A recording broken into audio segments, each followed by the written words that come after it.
Welcome back. Well, it's finally arrived. The 2023 Netball World Cup would have kicked off in Cape Town by this time next week. There are formidable teams looking to replicate past success, but there are hungry pretenders for the crown as well, looking for both medals and definitely the trophy. To talk about the tournament, which starts in 5 days, we've roped in two netball analysts. In studio, I'm joined by Dineo Mahome, as well as all the way from the East London. I hope it is Mdantsane, hopefully, where I come from. By Sandisiwe Guzana. I'm not sure if she's joining us this evening because the Zoom link is... Okay, so Sandisiwe might join us in the middle of this interview. So look, we're going to start with Dineo so far. Dineo, so top 5 rankings read Australia, defending champions New Zealand, England, Jamaica, and of course host South Africa. Can we assume that the winner of the 2023 Netball World Cup is going to come from this group? And how do they get to that trophy? Oh, definitely so. It's not going to be an easy ride because initially Jamaica was running fourth for the longest of times, and they still are. But South Africa did beat them in the 2018 World Cup, and they came out fourth with that tournament. So I do see one of the winners to come from the top 5. Australia has a lot to come back for because they've won it 3 times in a row, but then here comes New Zealand sweeping it under their feet. So it is going to be a tough little one for... Okay, but you're not telling me who's going to win it. So I need to put you on the spot there. Top 5 teams, not everybody's going to win it. So let's start with your top 3. Let's talk about your top 3. So if it's coming from the top 5... allow me to be diplomatic, please. No, please. Ain't nobody got time for that. Yeah, so let's put you on the spot. The top, okay, maybe not the winner. Give me the top 3 from those 5. Gee whiz, okay. I'm hoping... Yeah. New Zealand takes it again this year. Excuse me. I know, right? What? Hoping. I'm hoping. No, I'm teasing. Generally, everybody hopes for their country to take the cup. Okay. I do think that it is a fairly new squad that we have with new players, and it's quite different. So I am a bit nervous around how they're going to gel together. But I know Coach Norma Plummer has been doing a good job with the ladies. So I do hope that we are able to boot out England from the top 3. And we are sitting within that space, but it's going to be quite tough to kick off New Zealand from that first place ranking. Yeah. Okay, so let's bring in now Sandisiwe Guzana. Sandisiwe, can you hear me? Yes, I can hear you clearly. Where are you in East London? I'm in East London. Yeah, where exactly? I'm from that side of the world, so I'm trying to locate you. Oh, I see. No, I'm in Beacon Bay. Ah, okay, fancy, very fancy. I don't know, did you hear Dineo's answer my first question there?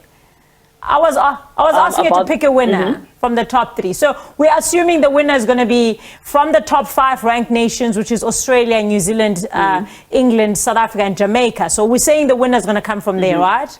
Do you agree? Yes, I do agree. Okay, so who's in the top 3 and how do they get there? How do they get there? That's a tough question. It all will depend on who wants it more. I'm hoping for an upset this World Cup. I don't want it to go to either Australia nor New Zealand, to be honest. Thank you. I would rather it be Jamaica or South Africa, to be honest. But looking at the way in which Jamaica plays, being that just having seen them play in the Australian League, they have quite a strong defensive, if I could say, team, and the shooters as well. So they're not going to make it easy for Australia nor New Zealand because they know how they play. So I'm really hoping that Jamaica is going to be if I could say, that team that's going to knock them out. Yeah. So we are saying collectively, if it's not South Africa, it's okay if it's Jamaica. Is that basically what you're saying? Yes. Because you're not the first analyst. We spoke to somebody a month ago after the Proteas team was announced. They definitely said in the final it's going to be South Africa and Jamaica. That was the first time that I think anyone said that out loud. And so I'm loving to hear this. But okay, so Pool C then, Dineo has South Africa, Jamaica, as we mentioned. But Wales is also in the top 3. Yes. So which players for you then? Okay, let's just start there. How tough is this group going to be first for the Proteas? Well, we do have Sri Lanka, if I'm not mistaken, in our group. Yes. And Sri Lanka, we did beat in the previous World Cup. Actually, it was a whitewash, but taking into consideration that Wales has been prepping quite a bit, I don't think that they're going to just take it lying down. So it might just be a very tough game for South Africa. But I believe, I know, we're going to take it. We're going to hit the top two. We beat Jamaica once. We can do it a second time. Absolutely. So the entire Proteas team then, Sandy, so will have to be at its best, no doubt. But which players cannot afford to drop the ball in this tournament to ensure that South Africa is at least close to that podium? I would think the defensive side, in my opinion, because, I mean, the team to beat is Jamaica. And when I look at the Jamaican squad, first thing that comes to mind is their shooters. They have very tall, accurate shooters. And as I mentioned before, they play in Australia. So they've gotten a lot of court time there because their league just recently finished. And our shooters as well cannot drop the ball. Jamaica is not necessarily strong in the center court area, but so the areas I'm more concerned of and where we cannot afford to drop the ball would definitely be our circles, being that on the defensive side and again on the shooting side. We need our shooters to be accurate, to capitalize on every center pass, and we need our defense to start working all the way up from the center all the way down to our goalkeeper. Yeah, for you to know, which players do you know, when you look at the Proteas squad, that I know a lot of people talk about Bongi Msomi, and I guess perhaps when he talks about the centre pass and all of that, that's probably what she's alluding to. But for you, if you were to pick the couple of players that you know Norma Plummer can rely on, who would they be? Look, I mean, Norma Plummer has always said that Carla Pretorius has got a big game temperament. She knows how to finish. She knows what championship games are about. I mean, she plays for Sunshine Coast Lightning. And they've played in a number of finals. I remember in the last game we had, I don't recall whether it was a friendly, we played England. And in that last dying few minutes, Phumza Maweni was sent off, and she had two defenders on her, all by herself in that circle, single-handedly managed to turn that ball all by herself. So you can, I mean, that's big game temperament. That's it. You can't argue with that. And that mom strength. So I do think Carla's going to be a big driving force in the defensive unit. Centre court, yes, we have spoken about Bongi, but I do think Lenise she did have a bit of a knee injury, but she's come out of it a strong.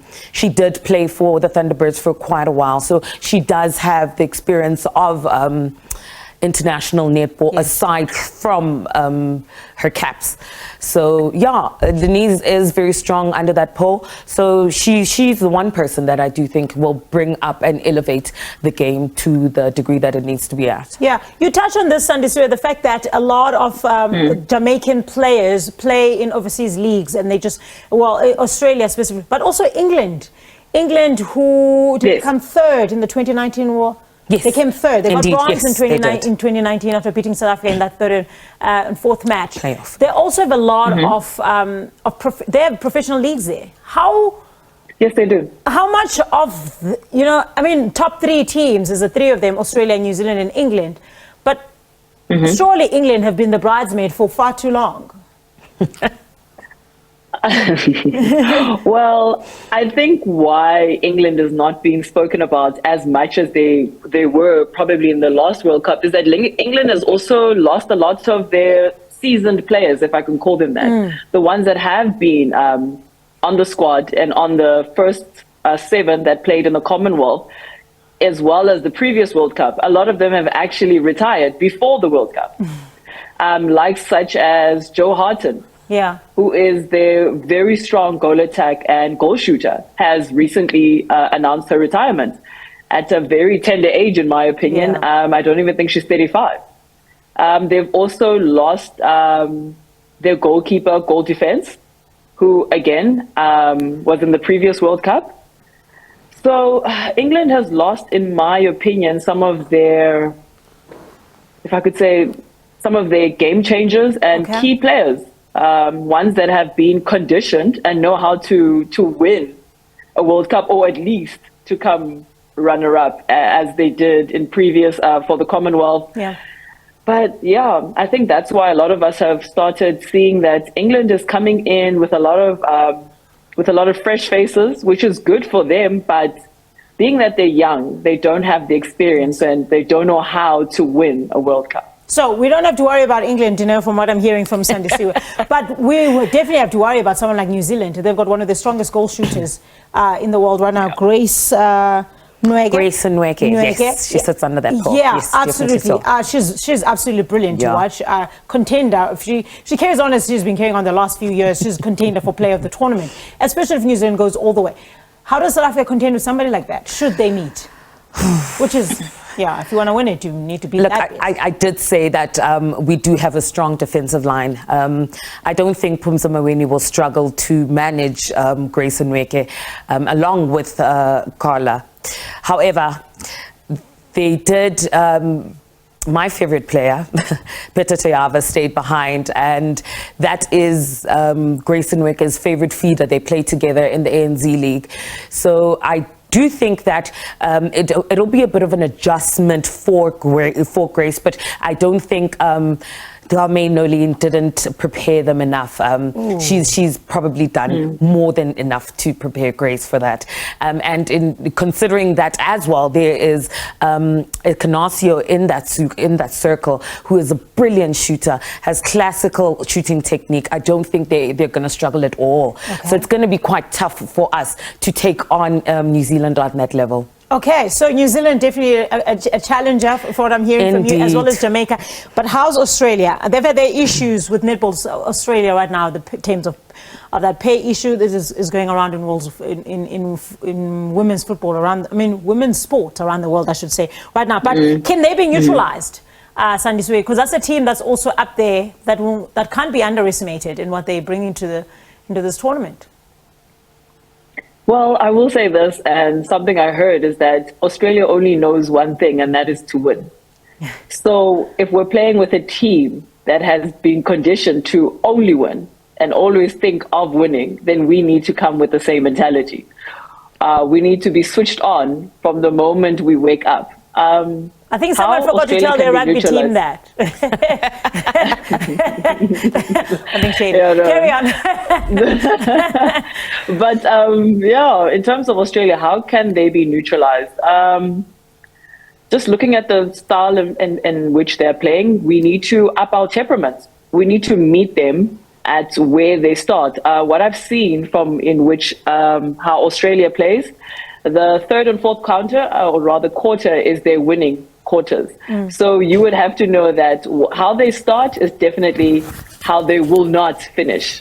The temperament goes up, their tempo goes up, and they actually even become more aggressive as the quarters continue. So third and fourth quarter, that is where I believe Norma Plummer would have to bring out all the guns. You bring guns blazing, because that is where they win. That is where they've won all the World Cups. That's their third and fourth quarters.